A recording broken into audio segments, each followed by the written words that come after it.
Speaker.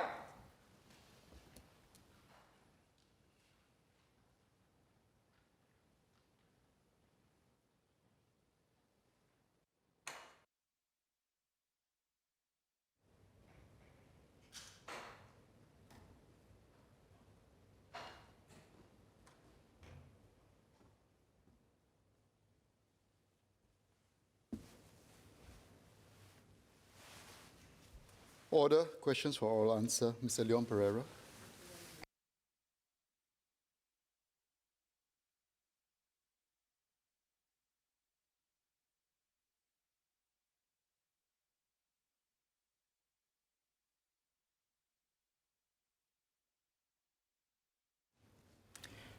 Mr. Speaker, I thank the member for the question.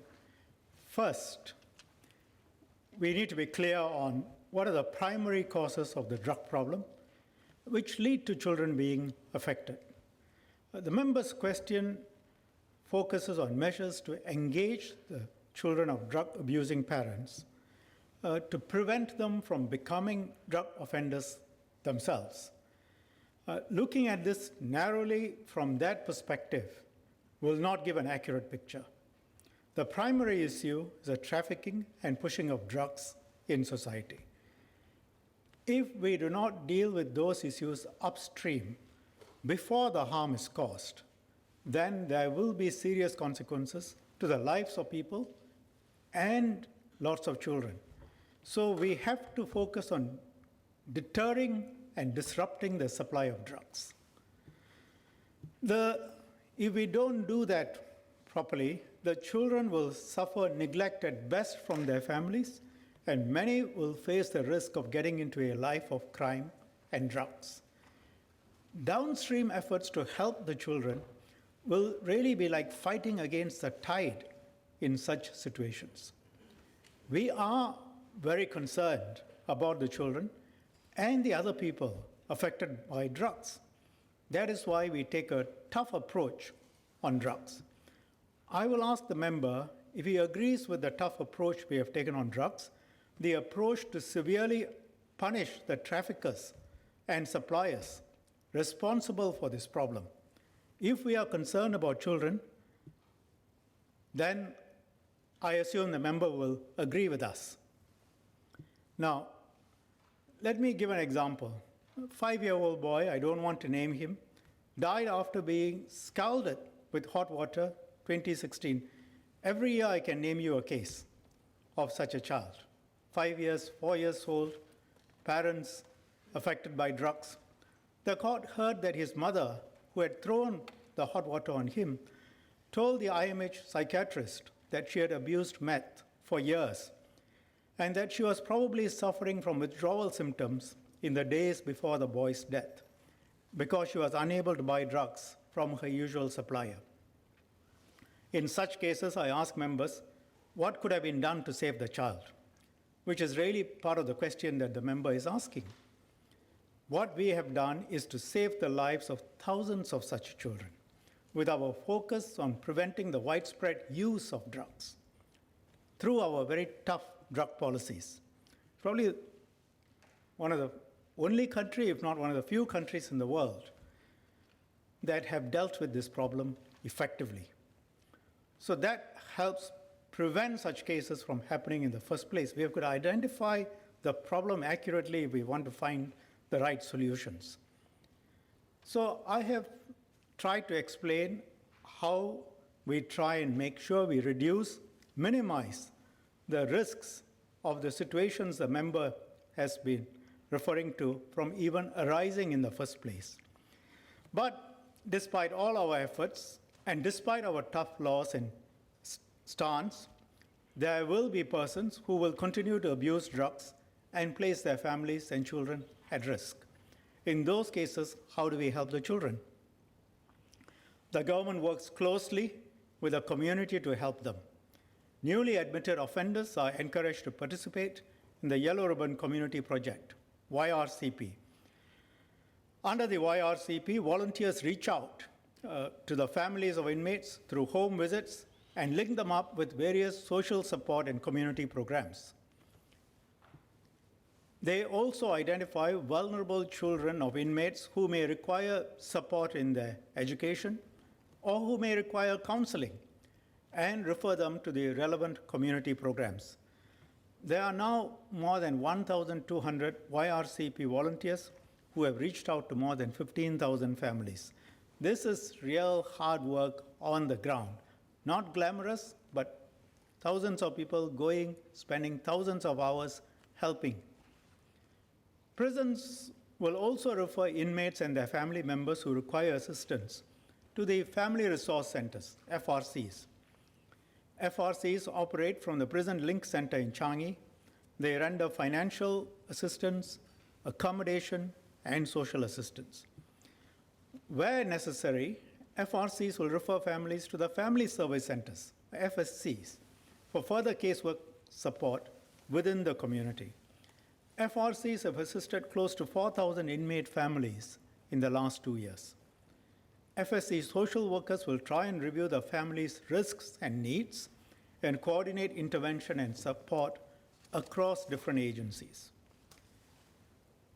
For school-going children, FSCs will also link up with the schools to discuss their needs, the types and level of support needed by the children.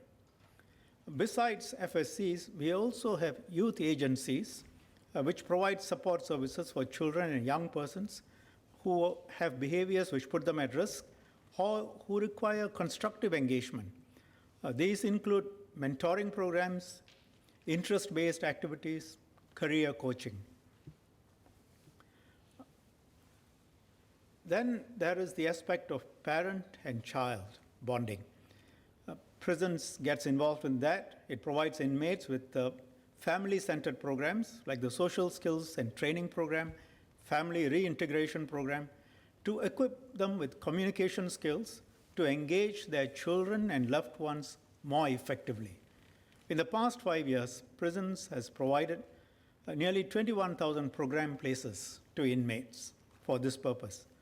Prisons also works with various other community partners on programs and services addressing or aimed at addressing the impact of the parents being in jail. These include counseling, tuition assistance, parenting programs, family bonding programs, for example, run by the Salvation Army, Center for Fathering, and the Singapore Children's Society.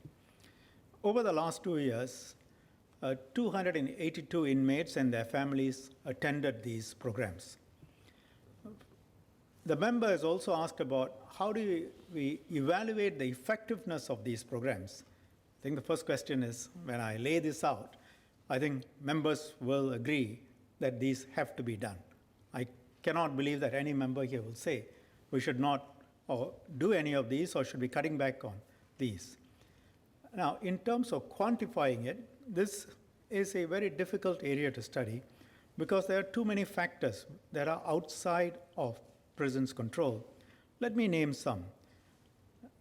All of this, how a child grows up, how a child averts the risk of a life in crime and drugs, depends on the family circumstances of the children involved, the social influences on the children, the willingness of the family to be fully involved and engaged in the programs offered, also how available the drugs are to the child or children, the susceptibility of the family members, including the children, to the attraction of drugs.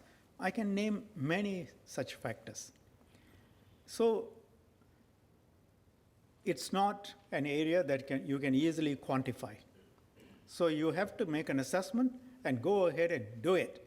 As we have been able to convince thousands of volunteers to do, together with prisons officers and NGOs which see the benefit of doing these activities. So while no specific quantification has been done, prisons' professional assessment based on the interactions is that the programs have helped the families which have a positive attitude towards receiving such help.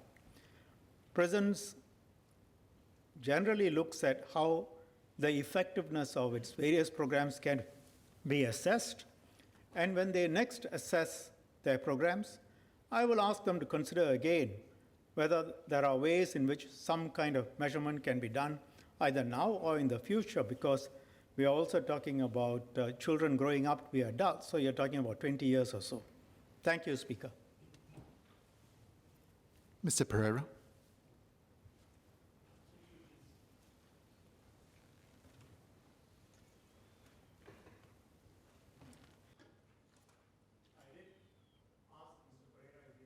Approach. Mr. Pereira.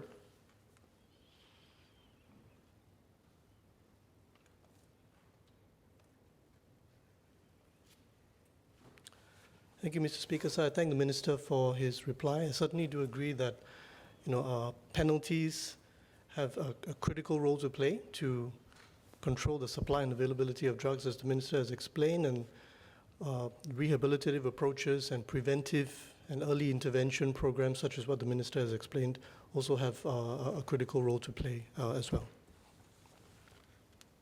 I thank the member for his unqualified support, and I assume Workers' Party's position on the drug policies. Thank you. Leader of Opposition. Good way to start the morning, Minister.